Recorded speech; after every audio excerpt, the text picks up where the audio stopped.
सीतापुर में प्राथमिक विद्यालय में बच्चों को घटिया मिड डे मील दिए जाने के मामले में बेसिक शिक्षा विभाग ने बड़ी कार्रवाई की है। आपको बता दें कि महमूदाबाद क्षेत्र के प्राथमिक विद्यालय में बच्चों को खराब गुणवत्ता का भोजन परोसे जाने का वीडियो सोशल मीडिया पर वायरल हुआ था। मामले का संज्ञान लेते हुए बीएसए सीतापुर ने जांच के बाद कार्रवाई की है। विभाग ने विद्यालय में तैनात रसोइयों को बर्खास्त कर दिया है, जबकि प्रधानाध्यापक को निलंबित कर दिया। आपको बता दें कि इसके अलावा संबंधित खंड शिक्षा अधिकारी को भी प्रतिकूल प्रविष्टि जारी की गई है। वहीं अधिकारियों का कहना है कि बच्चों के भोजन की गुणवत्ता में लापरवाही किसी भी हाल में बर्दाश्त नहीं की जाएगी और भविष्य में ऐसे शिकायतों पर सख्त कार्रवाई की जाएगी। इसमें देखिए, प्रथम दृष्टिया तो मैं सारे यहाँ ग्राम वासियों को भी बुलवाया हूँ और यहाँ के सम्मानित जो हमारे स्टाफ के लोग हैं, हमारे खंड शिक्षा अधिकारी भी यहाँ आए हैं, आप मीडिया के साथी, तो बयान भी लिया है। और इसमें पता चला कि ये शिथिल पर्यवेक्षण है यहाँ के प्रधानाध्यापक का, और कहीं न कहीं रसोइया, जो मुख्य रसोइया है, अनीता नाम है उनका, उनकी लापरवाही है। और कल्पना वर्मा यहाँ की प्रधानाध्यापिका, उनको सस्पेंड कर दिया गया है। और अनीता जो यहाँ की रसोइया हैं, उनको जो है रसोइया पद से बर्खास्त करने का निर्देश दिया गया है। और साथ ही खंड शिक्षा अधिकारी यहाँ उदयमणि पटेल हैं, कहीं न कहीं ये शिथिल पर्यवेक्षण माना जाएगा, उनको दंड स्वरूप प्रतिकूल प्रविष्टि दी जाती है। और शो कॉज नोटिस हमारे डीसी एमडीएम जो कार्यालय, जो एमडीएम कार्यालय में देखते हैं, उनको भी स्पष्टीकरण जारी किया।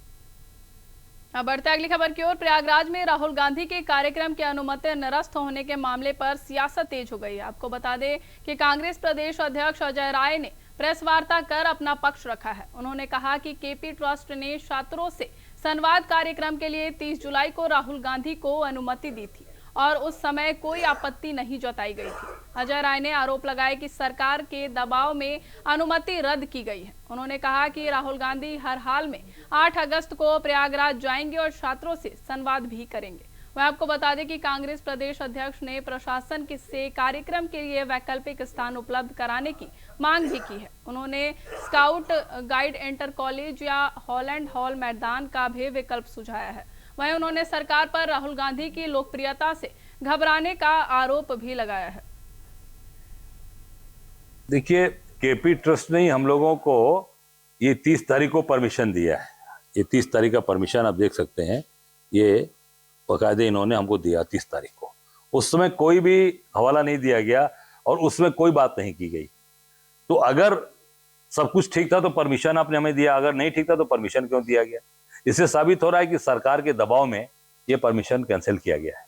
इसके पहले भी हमारे नेता आदरणीय राहुल जी का कार्यक्रम राजस्थान के कोटा में हुआ था, वहां भी भाजपा की सरकार थी, उन्होंने दबाव डालकर कैंसिल कराया। इसी प्रकार उत्तराखंड में भाजपा की सरकार थी, वहां भी दबाव डालकर देहरादून का कार्यक्रम कैंसिल करेगा, फिर देना पड़ा। फिर इनको कोटा में भी देना पड़ा क्योंकि छात्रों के दबाव के कारण देना पड़ा। यही हाल इन्होंने यहाँ प्रयागराज में किया है, तो इनको फिर यहाँ देना पड़ेगा छात्रों के दबाव में, क्योंकि ये धरती बहादुरों की धरती है, शहीदों की धरती है।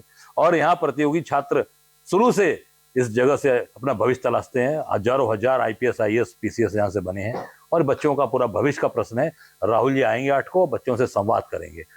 मेरा सरकार से आग्रह है, प्रशासन से, कि वो हमारे ऑप्शन दें।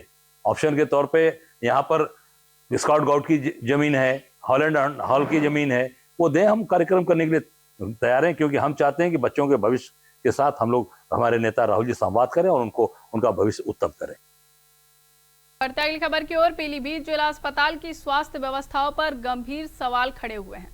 आरोप है कि अस्पताल में मरीजों को बेहतर इलाज नहीं मिल पा रहा है और उन्हें निजी अस्पतालों में रेफर किया जा रहा है। वहीं आपको बता दें कि शिकायतकर्ताओं का कहना है कि डिलीवरी, एक्सीडेंट और फ्रैक्चर जैसे मामलों में भी मरीजों को उचित उपचार नहीं दिया जाता है। उन्होंने आरोप लगाया कि प्रशिक्षण पर आए कुछ लोग मरीज को अपने निजी अस्पतालों की ओर भेजते हैं, जहां उनसे अधिक रकम वसूली जाती है। मामले को लेकर पीड़ितों ने जिलाधिकारी को ज्ञापन सौंपकर कार्रवाई की मांग भी की है। वहीं आपको बता दें कि जिलाधिकारी ने मामले की गंभीरता से लेते हुए मेडिकल कॉलेज के नए अधिकारियों और सीएमओ के साथ बैठक कर जांच कराने की बात कही है। उन्होंने कहा कि अस्पताल में सुविधाएं होने के बावजूद मरीजों को क्यों रेफर किया जा रहा है, इसकी समीक्षा की जाएगी।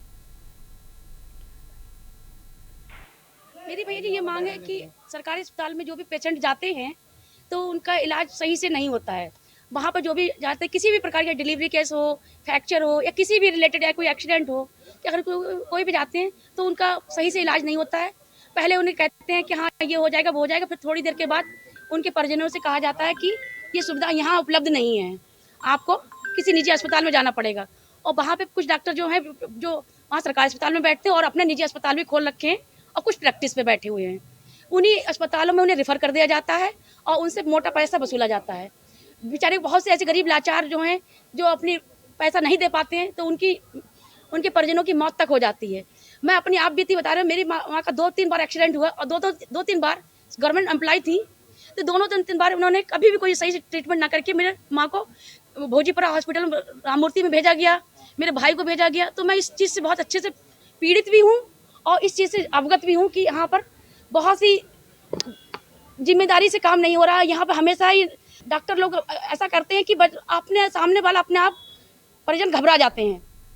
अब बढ़ते अगली खबर की ओर। कानपुर के चकेरी थाना क्षेत्र में हुई 10 लाख रुपए की लूट के मामले में पुलिस को बड़ी कामयाबी मिली है। आपको बता दें कि बुधवार देर रात अलकनंदा इलाके में पुलिस और वांछित बदमाशों के बीच हुई मुठभेड़ में 2 इनामी अपराधियों को गिरफ्तार किया गया है। पुलिस के अनुसार गिरफ्तार बदमाशों की पहचान कमल वाल्मीकि और शरीफ अहमद के रूप में हुई है। वह बताया गया कि दोनों आरोपी लूट की वारदात में शामिल थे और अलकनंदा क्षेत्र में छिपे होने की सूचना भी मिली थी। सूचना के आधार पर पुलिस टीम ने इलाके की घेराबंदी की और पुलिस के मुताबिक खुद को घिरा देख बदमाशों ने फायरिंग शुरू कर दी, जिसके जवाब में पुलिस ने कार्रवाई की। वहीं मुठभेड़ में दोनों बदमाशों के पैर में गोली लगी, जिसके बाद उन्हें इलाज के लिए अस्पताल में भर्ती कराया गया है। पुलिस आगे की कार्रवाई में भी जुटी हुई है।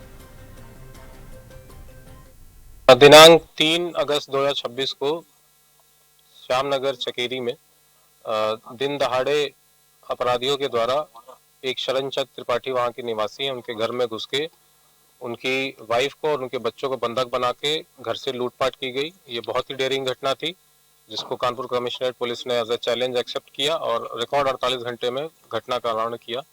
इसमें जो मुख्य इसका प्लानर था आज दोपहर में पकड़ा गया। उसने फिर जब इसके अन्य साथी हैं इनके बारे में जब डिटेल बताया, तो आज शाम को मेरे द्वारा इन सभी अपराधियों के ऊपर 25-25 हज़ार रुपये का इनाम किया गया था। जो अपराधी हैं वो हैं रफीक हैं, सफीक हैं, कमल है और विजय श्रीवास्तव है। इन चारों के ऊपर इनाम किया गया था। साथ ही आज शाम में एक टिप हमें मिला मुखबिर खास से, जिसपे हमारी पुलिस टीम ने जब इनको इंटरसेप्ट किया तो इनके द्वारा पुलिस टीम के ऊपर फायरिंग की गई। पुलिस ने आत्मरक्षार्थ जब इन पे जवाबी फायरिंग की तो दोनों के पैर में गोली लगी है। जो अपराधी फायरिंग में जो पकड़े गए हैं उनका नाम शफीक है, जो कि जनपद उन्नाव का कोतवाली का रहने वाला है, और दूसरा अपराधी कमल कुरील है, जो कि यहीं शिव कटरा चकेरी का रहने वाला है। इन दोनों के ऊपर लगभग आधा दर्जन मुकदमे हैं और बहुत ही ये दुर्दांत अपराधी पकड़े गए हैं। इनके पास से दोनों के पास से तमंचे बरामद हुए हैं, 3 फायर राउंड बरामद हुए हैं, 2 जिंदा कारतूस बरामद हुए हैं। अब बढ़ते अगली खबर की ओर। प्रधानमंत्री नरेंद्र मोदी का फेसबुक वीडियो हटाए जाने के विवाद के बाद मेटा के सीईओ मार्क जुकरबर्ग ने माफी मांगी है। सरकार ने मेटा से जवाब तलब करते हुए कंटेंट मॉडरेशन, डीपफेक जैसे मुद्दों पर जवाबदेही तय करने को कहा है। वहीं संसदीय समिति ने भी कंपनी से बिना शर्त माफी मांगने को कहा था। इस पूरे मामले ने भारत में सोशल मीडिया प्लेटफॉर्म की नीतियों, कंटेंट हटाने की प्रक्रिया और करोड़ों यूजर्स की सुरक्षा को लेकर नई बहस छेड़ दी है। देखिए एक खास रिपोर्ट। फेसबुक की पेरेंट कंपनी मेटा के सीईओ मार्क जुकरबर्ग ने पीएम मोदी के वीडियो को हटाए जाने के मामले में माफीनामा भेजा है। माफीनामे के बाद भी मेटा अधिकारियों को कल फिर से पेश होने के लिए समन किया है। ये पूरा मामला ऐसे समय में सामने आया है जब केंद्र सरकार और मेटा के अधिकारियों के बीच में हाल ही में एक बैठक में सोशल मीडिया साइट्स पर चल रहे CSAM और डीपफेक कंटेंट को लेकर बात की गई। आइए जानते हैं कि पीएम मोदी के वीडियो को हटाने के मामले में अब तक क्या क्या हुआ। 23 जुलाई को पीएम मोदी ने फेसबुक, इंस्टाग्राम पर युवाओं के नाम वीडियो पोस्ट किया था। 28 जुलाई को मेटा ने वीडियो हटा दिया। कुछ देर बाद वीडियो बहाल कर बताई तकनीकी गलती। 28 जुलाई को आईटी मंत्रालय ने मेटा से जवाब मांगा। 4 अगस्त को मेटा के अधिकारी आईटी सचिव S कृष्णन से मिले और सरकार ने चेताया कि ऐसी गलती फिर न हो। 5 अगस्त को संसदीय समिति ने मेटा के सीईओ मार्क जुकरबर्ग से 3 दिन के भीतर बिना शर्त माफी मांगने को कहा। साथ ही मेटा को चेतावनी दी कि ऐसा नहीं होने पर कानूनी सुरक्षा यानी सेफ हार्बर पर कार्रवाई की जा सकती है। विवाद बढ़ता देख मेटा चीफ मार्क जुकरबर्ग ने माफी मांग ली। एक रिपोर्ट के मुताबिक मेटा चीफ ने अपने माफीनामे में इस बात को स्वीकार किया है कि कुछ खास तरह के कंटेंट को बूस्ट करने के लिए काफी पैसे दिए गए थे। उन्होंने इस मामले में माफी मांगी और अपनी गलती पर अफसोस जताया। पीएम मोदी के सोशल मीडिया पोस्ट के टेक डाउन को लेकर अंतर्राष्ट्रीय साइबर अपराध वकील और एआई एक्सपर्ट डॉक्टर स्नेहल वाकिलना ने मेटा से ईमेल के जरिए जवाब मांगा। See, there are lots of things जिसकी possibilities मैं अभी देख रहा हूँ. It could be a glitch, it could be a technical glitch, but वो glitch क्यों था, क्या था, उसका डिटेल फॉरेंसिक जो ट्रेल है वो हमें जानकारी हमें उन्हें देनी चाहिए. As a citizen we expect कि वो हमें वो क्लैरिटी दे. अब पूरे मामले में सवाल बनता है कि आम लोगों पर क्या असर पड़ेगा। भारत मेटा का सबसे बड़ा बाजार है।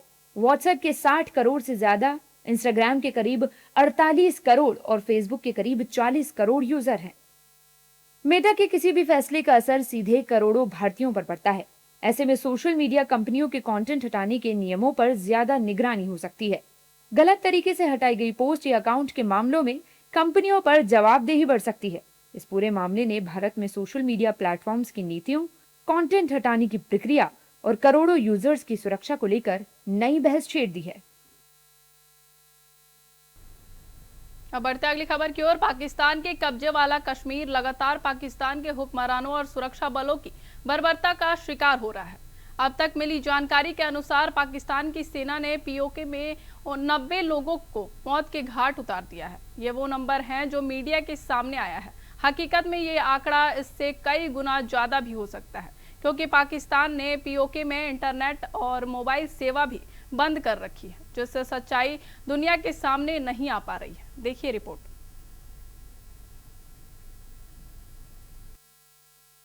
पाकिस्तान के कब्जे वाला कश्मीर यानी पीओके लगातार पाकिस्तान के हुक्मरानों और सुरक्षा बलों की बर्बरता का शिकार हो रहा है। अब तक मिली जानकारी के अनुसार पाकिस्तान की सेना ने पीओके में 90 लोगों को मौत के घाट उतार दिया है। ये वो नंबर है जो मीडिया के सामने आया है। हकीकत में यह आंकड़ा इससे कई गुना ज्यादा भी हो सकता है, क्योंकि पाकिस्तान ने पीओके में इंटरनेट और मोबाइल सेवा बंद कर रखी है, जिससे सच्चाई दुनिया के सामने नहीं आ पा रही है। पीओके में चल रहे इस अत्याचार को लेकर भारत में भी उबाल देखने को मिल रहा है।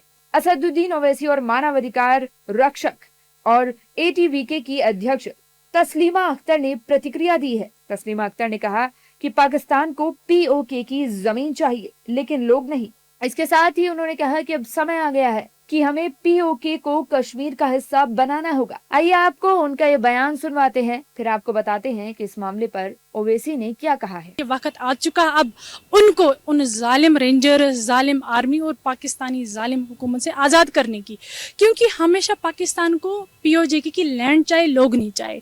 अगर उनको उन मासूम लोगों की ज़रूरत होती तो उन कमसिन जानों की कोई कदर होती, वहाँ पर कोई वैल्यू होता, कोई डिग्निटी होती, बट वो नहीं है।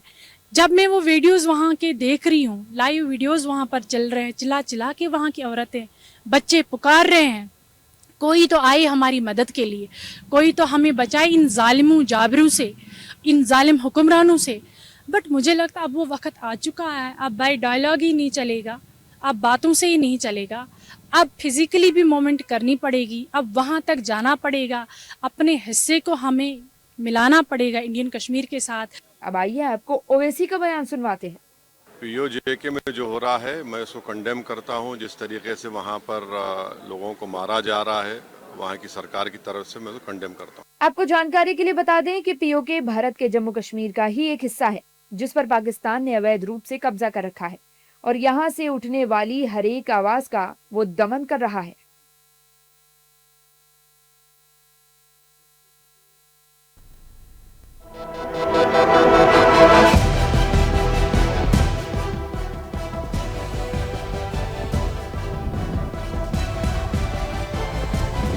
इंडिया वॉइस, आपकी सोच, आपकी आवाज।